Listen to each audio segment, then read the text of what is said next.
Hello my dear friends, you're in the Military Summary channel. On this video we're going to discuss the most important events that took place during the previous 12 hours. We have lots of very interesting updates, so let's start. And first let's talk about Moscow, because lots of things, important things happened that's related to this state. According to information we have, Trump's team is developing a large-scale sanction strategy to achieve a deal between Russia and Ukraine in the coming months. At the same time, the US intends to put pressure on Iran and Venezuela, Bloomberg reports citing resources. So this is very important information which tell us that Trump is not going to build friendship with Russia. Trump is going to continue attacking Russia in different spheres of economy, in military spheres, in economy spheres, in financial spheres. So the next 4 years are going to be very difficult. And according to this article, we see that Russia is not going to be alone. Venezuela and Iran are going to be at the same side with Russia. And as for Iran, according to information we have, the president of Iran today came with official visit in Moscow, where he's going to have a meeting with the president of Russian Federation, Vladimir Putin. The Iranian president arrived in Moscow on official visit. The Kremlin will host talks between the president of Russian Federation and the president of Iran, following which the comprehensive strategic partnership agreement will be signed. This is a very important agreement. In addition, the heads of the two states will discuss important issues of mutual interest related to the global and regional agenda.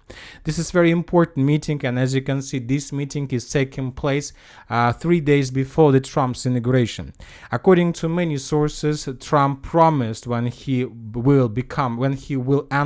enters the president office, he will increase the pressure on Iran, and there were lots of statements in the past that Trump will give green light for Israel to attack Iran itself. So lots of interesting updates we can expect after the 20th of January, but one thing we can say for sure, that after the signing of this agreement between Russia and Iran, if the Western countries decide to attack this state, most likely Russia will help with everything it has, with the purpose to save the positions of the current authorities in Iran. Now let's move further and let's discuss the situation on the ground. And first we're going to talk about the Sudzha direction. According to information we have, during the previous 24 hours, the Ukrainians conducted several counterattacks in the northern part of the Sudzha direction. In this video we can see how the Ukrainian infantry fighting vehicle was attacking Russian positions on the southwestern outskirts of the settlement of Viktorovka, and most likely as a result of this counterattack, the Ukrainians managed to restore positions that they lost during the Russian offensive operation. So based on this video, we haven't adjusted the territory in this part because this territory was already colored in Ukrainian favor, but we have colored the territory a bit to the west. Most likely the tree lines and the positions further in the western direction are under complete Russian control.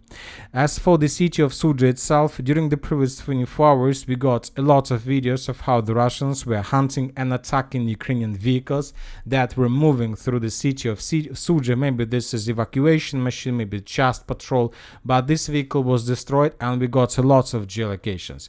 More and more things are telling us that the Russians are about to finish the preparation, and sooner or later they will start offensive operation in the direction of the city. As for now, the Russians are not bombing the territory, they're just preparing themselves before this offensive operation. Now let's move further and let's discuss the situation in the Vovchansk direction. Today we got a lot of very interesting updates, and the most important is that the Russians, as a result of offensive operation, managed to establish complete control over the settlement by the name of Tikha.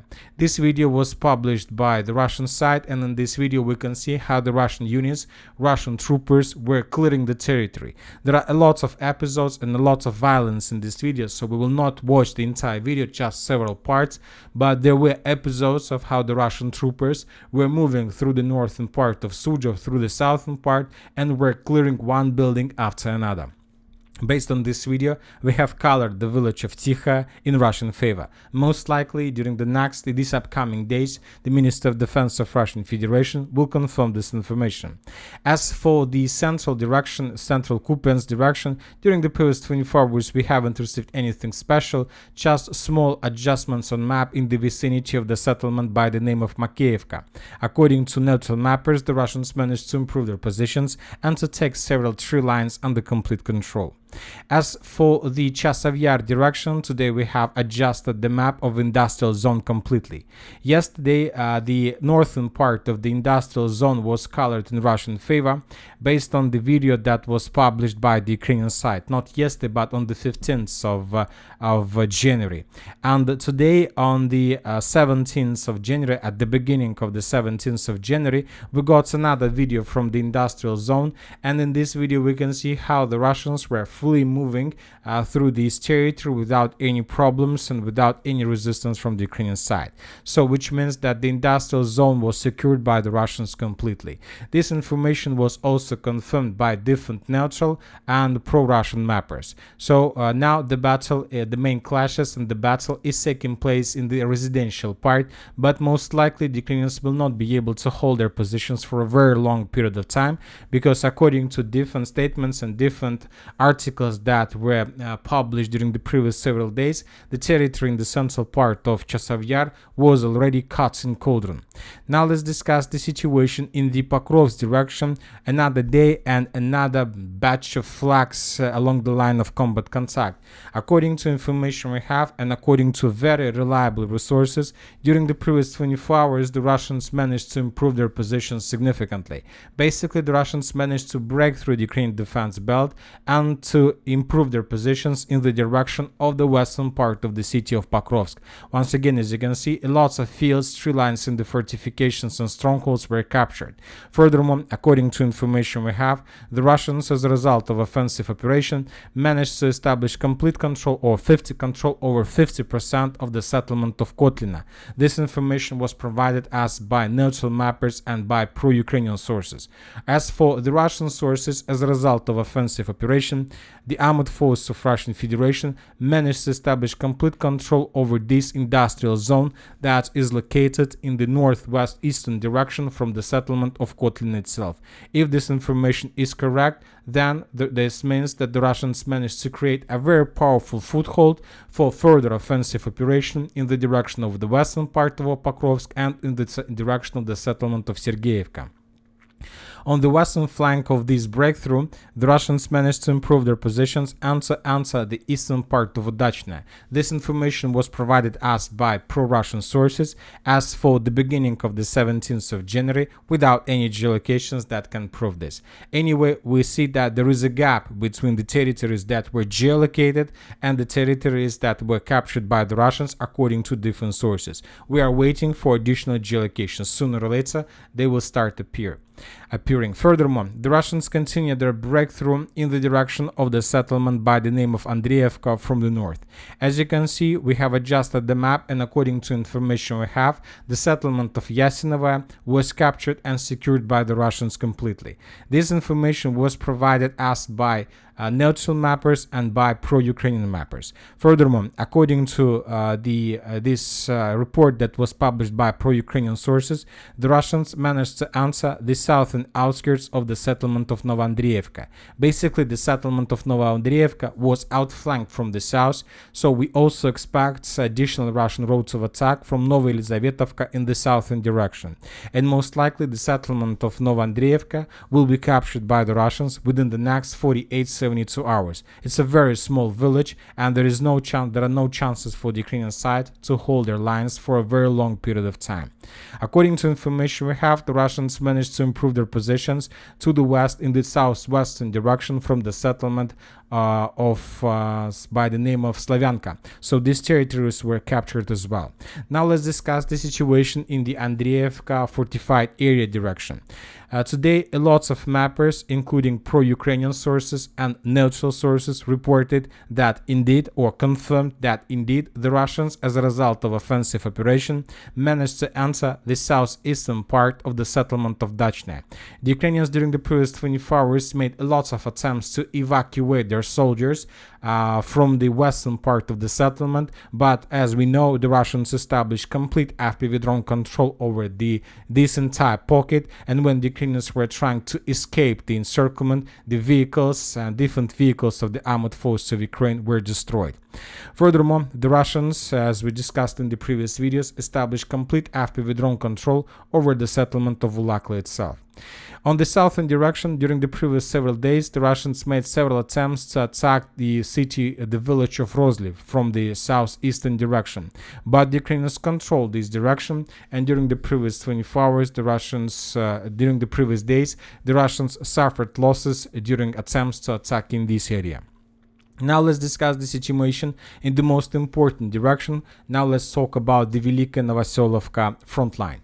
According to information we have that was provided by different mappers and the most important by pro-Ukrainian sources, the Russians, as a result of offensive operation, managed to establish complete control over the settlement by the name of Vremivka.